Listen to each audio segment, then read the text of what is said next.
What's up, trainers? How's it going? Welcome to the first episode of Trainer Radio. I almost said welcome back to Trainer TV, not gonna lie. I am here with Papa Blastoise. What's going on, man? Not much at all. So I was like, okay, first guest, I have to have Papa on. Papa has been there with me pretty much through my entire journey. When did you find me, by the way? What was like the first? Uh, it was a couple months into us starting. Well, it started off that got back into Pokemon after taking a break. Hmm, Uh, then met Megatank is the first person I met, okay. and he introduced me into the group, the Poke Capital or whatever it was called back then, the network. Mm-hmm. And right after that, I think we met almost instantly that week. Yeah, that's right. Yeah, the joining of Toys MCN. There you go. Yeah, that's great. So to begin, I think I'm going to make it a tradition with guests to like maybe do a quick fire round. Some podcasts do this at the end. I kind of want to do it at the beginning. Get to know you, let the audience get to know you. I mean, I know you, but What? all right. So number one, quick fire, favorite Pokemon. Blastoise, of course. Blastoise.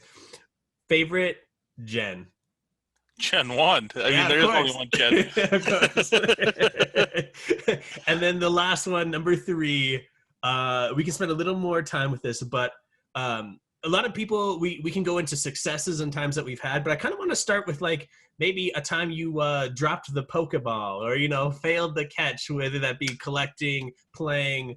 Yeah, what is something that you're like, I wish I'd done that from the past? Playing, the one thing that always comes up is in Madison, the first time playing. I played two supporters one round, got caught, got called out for it. I didn't even realize it. That was one thing that stuck with me the whole time. Oh no, and that's still with you. That's big, right? Yeah, it was the first tournament I've ever played in for regionals and stuff, Okay. and yeah, never forget about it. Uh, and it was an innocent mistake, and I admitted. Yeah, I mean, going back, looking in the discard, there it was. Hmm. So, how can we kind of tell the Papa Blastoise story? So we mentioned in the beginning Toys MCN. Now, something that you and I talk about a lot is like, yeah, I mean, technically, you are the man behind the curtain, the Pokemon Wizard of Oz. So, like, Sometimes. sometimes, so like, explain your personal journey, and then maybe we'll get into what we mean by that. And yeah. I mean, are you going back to the original how I first got into Pokemon, or are you just when I got back into it the second time? Let's start when you got back into it. Like, Okay. yeah, let's start there.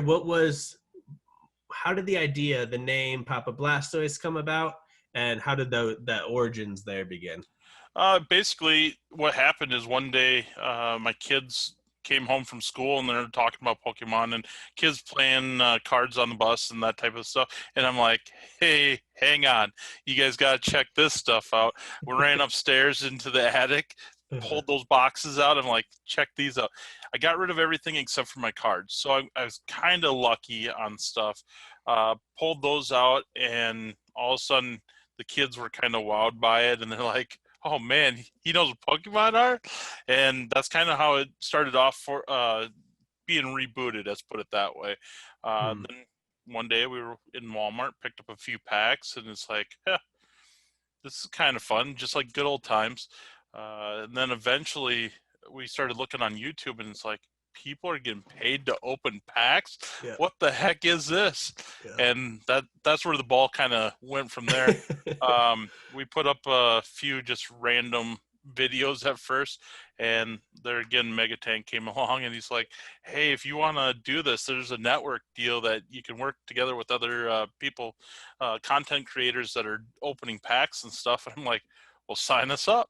And that's Yep. kind of where the ball went with that. Oh man, that's awesome. I'm like, we're strangely similar as far as like noticing that people were making money opening these packs. Like, I remember I was in my apartment in Beijing, China, just browsing YouTube, and an opening came up, and then I was like, wait a minute, like how many views are they getting? How much do you get paid for a view? And I went down the rabbit hole.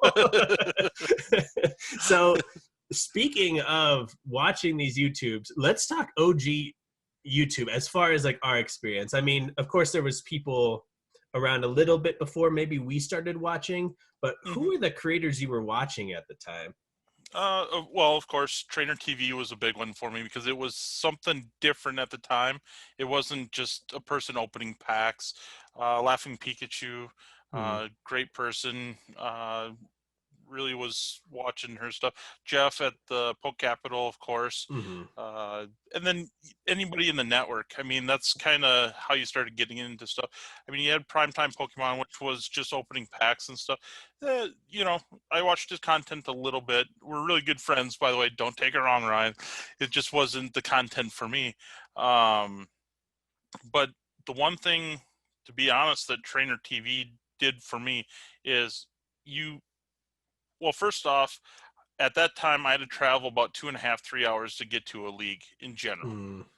And the one thing that Trainer TV did at that time is I could see somebody else's league. I felt like I was there even though I wasn't there.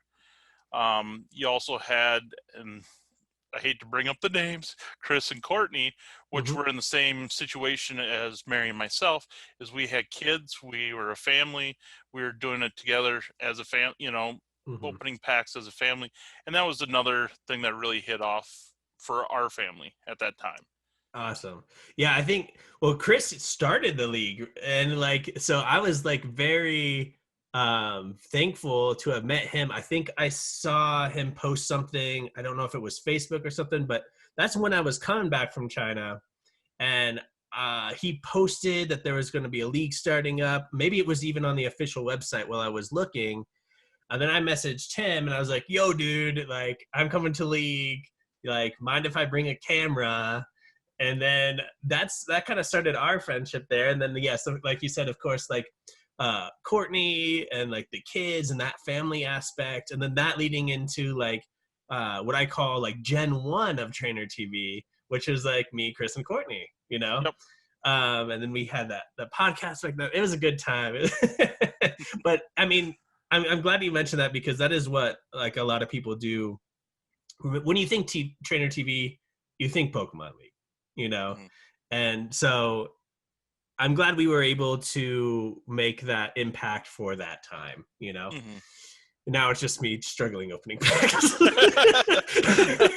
and doing breaks. No, I have a plan. I have a plan. We'll figure it out here. I uh, mean, that maybe in the future that scenario will be yourself and another person yeah, as a yeah. family group. Yeah, who knows? Who knows the future holds? All right, so like let's take us into like phase two. So you had a channel. I'm assuming it was Papa Blastoise, the name. Yep. And where did that Toys MCN journey take you? Um, I think we went on that journey for a couple years. Being honest, we kept switching networks at the time because YouTube was changing how they're allowing things to be done. Mm-hmm. Um, it was amazing. Got to work with a lot of different content creators and do some bigger projects. I mean, like the one I'll never forget is the one time that all of us decided that we were going to each open up one pack from every set, Mm. and that was a big project for everybody. A lot of big names were involved with that, and that was a really fun thing. We had pack battle leagues or whatever you want to call it. Mm-hmm. Did that. Uh, After a couple of years, everything just kind of fell apart when I think they just didn't allow networks in general, Mm-hmm. and everybody just kind of went their own ways. And a few people kept going, but most people decided that they were done with it. Mm-hmm. Yeah, it was like a sad time. It was like we were we really held up the YouTube community there as far as Pokemon for like the longest time as you know our network. So it was really interesting to see kind of what arose from that. You know, like you said, some creators like rose up, and it's like for instance, when I watch an Unlisted Leaf video, he just opened every single pack, right? So Mhm. when people see him, the people who are like a little newer to YouTube be like, oh well, Leonhardt already did that, right? But really, if you keep going back in time, you know, we did it before Leonhardt. And then it's the same with other trends. Pack battles, people did it before us, you know, probably way back. You know, certain pack openings, Dollar Tree, you know. Um, But if you recall right, Leonhardt wasn't really part of YouTube at that time. right. He came after, basically right at the end Mm-hmm. when we were basically finishing up. And I can't remember, was it Dariums that came before Leonhardt in general? Oh man, I don't. Oh, that time period's a little fuzzy. Um, Because I think Dariums actually came first and was the big thing that kind of blew up stuff. And I even think. at that time, Chris from Pokemon Evolutionaries, he wasn't as big as he is now. Mm-hmm. Yeah, it'd be interesting to like get everybody maybe together in a podcast and like go through the steps of like what was the evolution exactly, you know, Yeah, of it'd all be this interesting. because it's a little funny, like fuzzy, but like uh going back to the buildup of like this did it before this before this is like basically to encourage anybody who's like listening right now is that you can always do something that's been done before, but in your own way and in Hmm. a way that will continue to grow the Pokemon community. So it's awesome that Unlisted Leaf's doing it, Leonhardt, you know, some other big YouTubers are doing trends that have, you know, run the cycle in our back, you know, so Yep. that's awesome. But what was your favorite, speaking of trend, what was your favorite content to create? Well, definitely the world's videos. I Okay. mean, by far. I Yeah. mean, after the regionals were at first until we got a taste of the world's Mm-hmm. events, and then by far traveling to worlds with you guys and other content creators, it was just amazing. I just wish we would have hung in there a little bit longer. Mm-hmm. Now that Pokemon is kind of recognizing content creators Yeah. and actually helping them out a little bit more than they did back then. Yeah, no, it's so cool that they're like sending, you know, stuff to people because like back then we were calling out for that. We were like, why don't they send us stuff? Like, you know, we're helping growing the brand and all that. But no, vlogs are still my favorite, you know, Yeah. and I'm hoping to get back to that in some way, you know, in the future. Um, but I mean, I think we're at the point now that we can kind of talk about like the man behind the scenes because you really di- like deep dove into the community in such a supportive way through many different creators. Do you want to talk about that process or do you want to talk about like the way you perceive it or I mean, the way that I looked at it is I was just trying to help other people out. mm-hmm, If I didn't have the drive myself to do a lot of the stuff, but the people that I've seen that were willing to put in the effort and needed or wanted to get to a certain point, I did everything in my power to make sure that we had a plan in play. And to be honest, I mean, not every plan would work, but a lot of plans would work. And okay, basically, it was just, if you would, I was a cheerleader in the background, just making sure that people were staying on track and just telling them when they said that they couldn't do it, letting them know that they could do it and that you believe in them. mm-hmm, Because what a person from the outside sees is a little bit different than what they may see at that moment. mm-hmm. That's true. Yeah, I know like for one that you have been my biggest support along my, you know, content journey. So, you know, I thank you for that. And guys, like if you're listening here for the first time and you haven't heard Papa Blastway's story, like we like not to not to just put it all out there, but you've been part of Trainer TV, you know, helping me grow that. You've been in Dead Draw. You're still right next to Danny. You've been in LGN. You know the streaming grassroots group. What else have you Well, I had mean, your hand? I won't say every single person that I helped along the way, but there's been a lot of people that I Mm-hmm. felt that I was part of the group, and that was the main thing is I wanted to be part of that group. Mm-hmm. Um, I mean, there's not like I said, there's nothing better than just hanging out with friends at an event that everybody enjoys, and Mm-hmm. that's all it ended up being. It was just friends helping friends. Yeah. At the end of the day, that's all it ever was. Mm-hmm. Um, and it just turned out amazing. Unfortunately, this year's a little bit different because Mm-hmm. there's a big gap, and it just sucks. I mean, that's all there is to it. Mm-hmm. Hopefully, next year everything returns, Yeah. and we can find those old bonds and kind of get the groups back together. But Mm-hmm. right now, everybody's just trying to deal with what they need to deal with, and that's understandable. Yeah.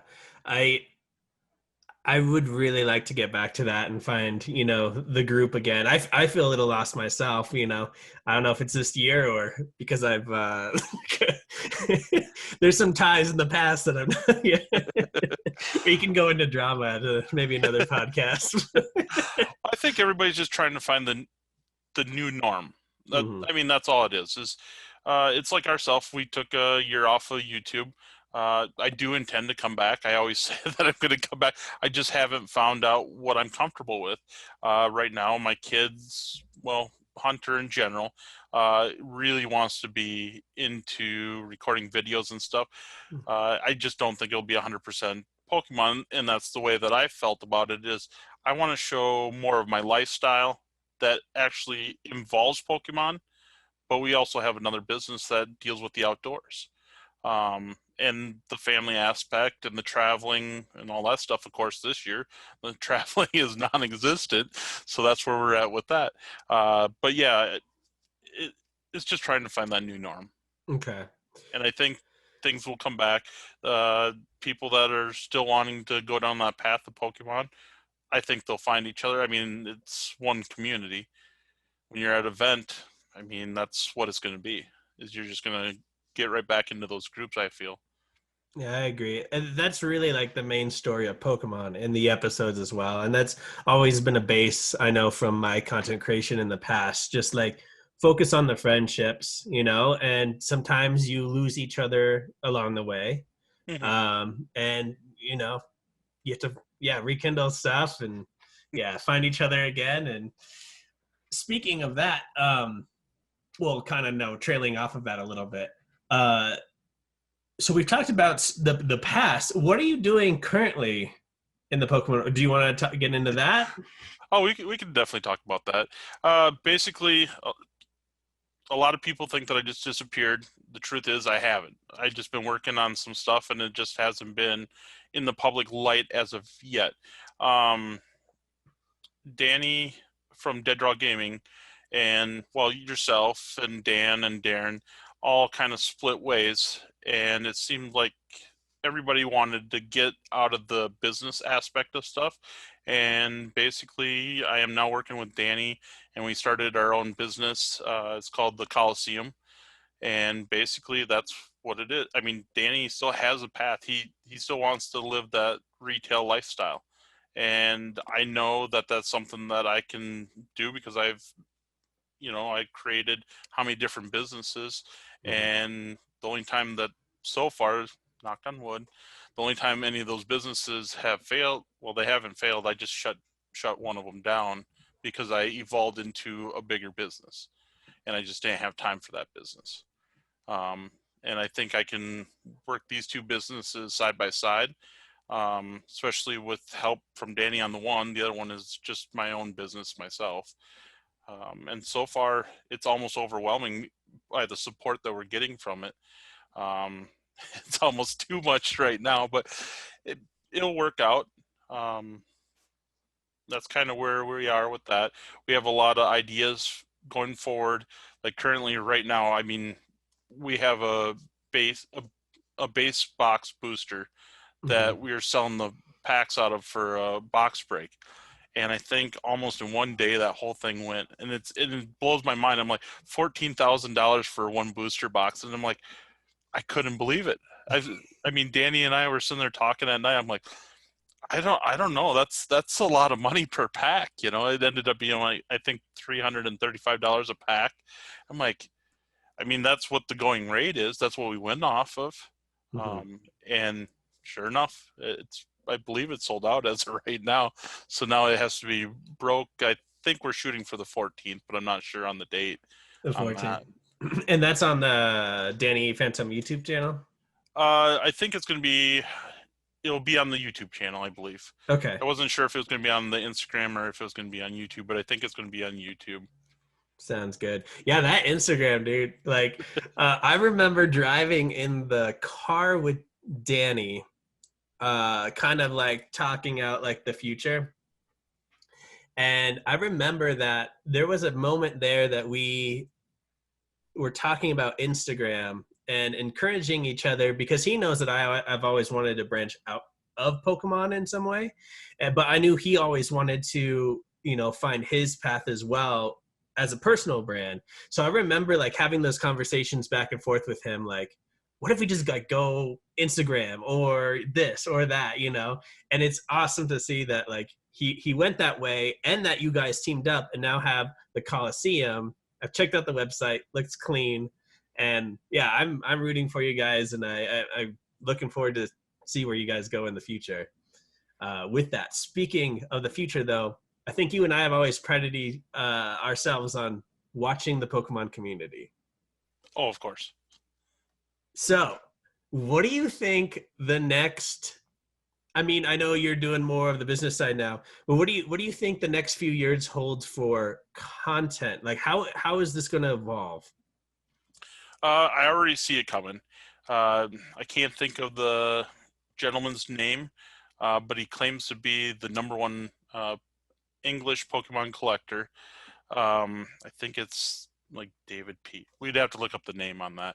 But anyhow, right now you have celebrities that are buying into Pokemon, into the big expensive cards.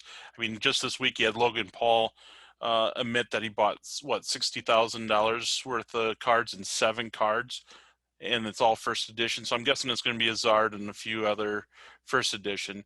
You had Justin Bieber, and who was the other celebrities that bought into it.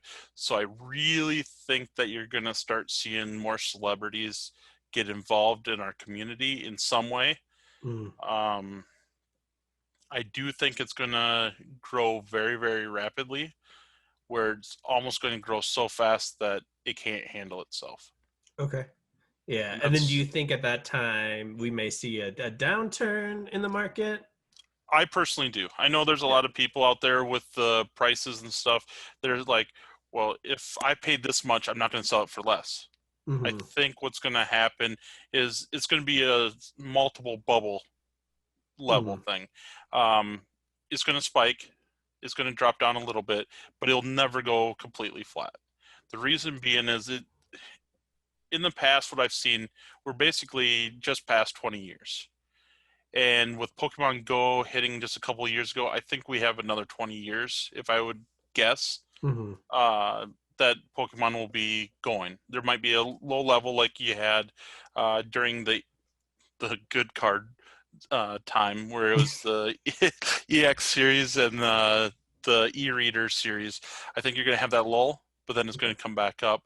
I am kind of watching for the theme park that might Mm. be coming to Universal Studios, so that might generate even further distance with it. But I do think it's going to slowly decline after a while unless something breaking comes out. And I Okay. have some ideas to see something new, but I just never seen it yet. Okay. Okay. No, I'm pretty much right there with you. I think there's another aspect that maybe we could talk about in private. I don't know. I don't know if I want to put it out on the podcast yet, but no, it's kind of.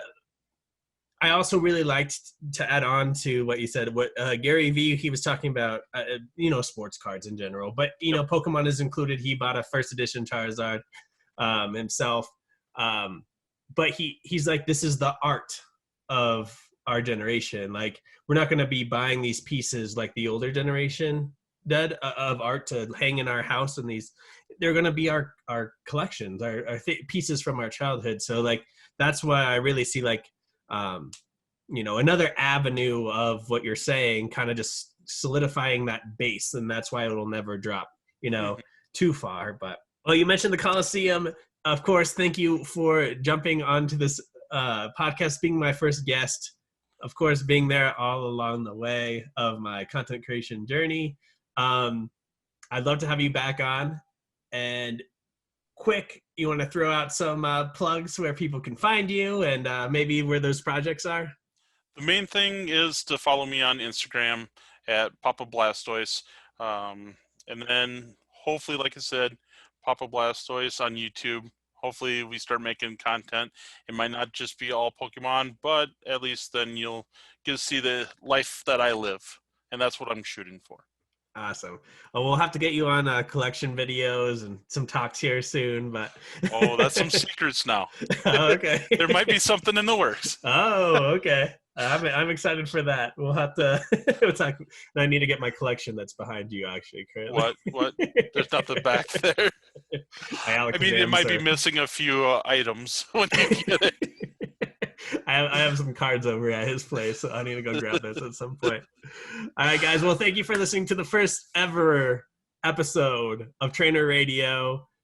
Our guest today, of course, Papa Blastoise. Shouts to him. I'll have all of his links in the description or in the show notes. And I'll see you guys for next episode.